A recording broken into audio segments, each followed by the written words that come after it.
मेरा नाम डेनियल मूर है। मैं डॉक्यूमेंट्री फिल्म मेकर हूँ और मैं कभी भी गोस्ट्स, स्पिरिट्स या हॉन्टिंग पर बिलीव नहीं करता था जब तक वेवरली हिल्स सैनिटोरियम ने मेरी जिंदगी नहीं बदल दी। ये इंसिडेंट 2028 का है, पर आज तक रात को आंख बैंड करते ही वही कॉरिडोर, वही फुटस्टेप्स, वही डार्कनेस नजर आती है। यूएसए में हॉरर लोकेशंस पर एक सीरीज बन रही थी और प्रोड्यूसर ने मुझे वेवरली हिल्स सैनिटोरियम भेजा, एक 100-year-old अबैंडन्ड ट्यूबरक्यूलोसिस हॉस्पिटल जहां 68,000 से ज्यादा पेशेंट्स ने जान दी थी। मैं हंसा था, गोस्ट्स डोंट स्केयर मी, पर मेरे असिस्टेंट एमिली और साउंड गाय क्रिस के साथ रात 11 बजे जैसे ही अंदर एंटर हुआ, बिल्डिंग का एटमॉस्फेयर हैवी और सफोकेटिंग लगने लगा। रॉटन would, broken Windows, fungus field walls, पूरा प्लेस एक डिप्रेसिंग सैडनेस से भरा हुआ था। हम first, second, third floor shoot करते करते 8:15 AM तक वेवरली का सबसे haunted part, 5th floor, room 502 पर पहुंच गए। जैसे ही डोर ओपन हुआ, एक आइसी कोल्ड एयर हमारे चेहरे से टकराई। क्रिस के हेडफोन्स में अचानक हैवी ब्रीदिंग सुनाई दी,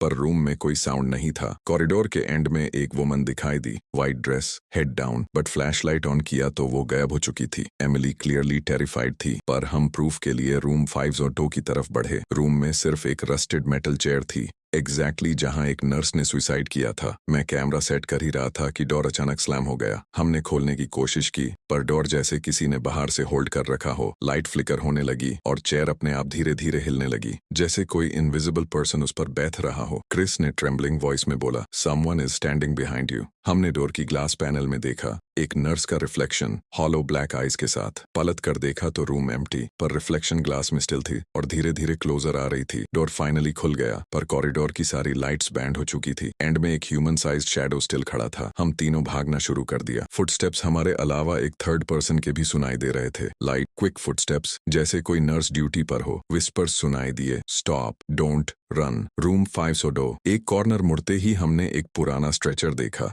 जिसके ऊपर एक कवर्ड बॉडी पड़ी थी। शीट धीरे धीरे राइज हो रही थी, जैसे कोई ब्रीथ कर रहा हो। फिर बॉडी सिट अप राइट हो गई और एक बोनी हैंड शीट के बाहर आया। हम बिना रुके नीचे की तरफ भागे और डेथ टनल में घुस गए। वही टनल जहां से बॉडी सीक्रेटली बाहर भेजी जाती थी। टनल डार्क, वेट और सफोकेटिंग था। बिहाइंड अस फुटस्टेप्स अब्रप्टली रुक गए। कीलैंग, एक मेटल ट्रे फ्लोर पर गिरने की आवाज आई। फ्लिकरिंग लाइट में हमने देखा 5-6 tall featureless shadow people tunnel के एग्जिट को ब्लॉक कर रहे थे। क्रिस ने टॉर्च दिखाई, पर वो ब्लर होके फिर क्लोजर आ गए। हम तीनों चिल्लाते हुए एग्जिट की तरफ भगे। विस्पर्स और लाउड हो गए, don't leave, stay below. Door finally खुल गया और हम बाहर गिर पड़े। पलट कर देखा तो डोर के अंदर नर्स खड़ी थी, white uniform, head tilted, hollow black eyes. उसने विस्पर किया, come back when you're sick. Door slam हो गया। बाद में हम हॉस्पिटल गए।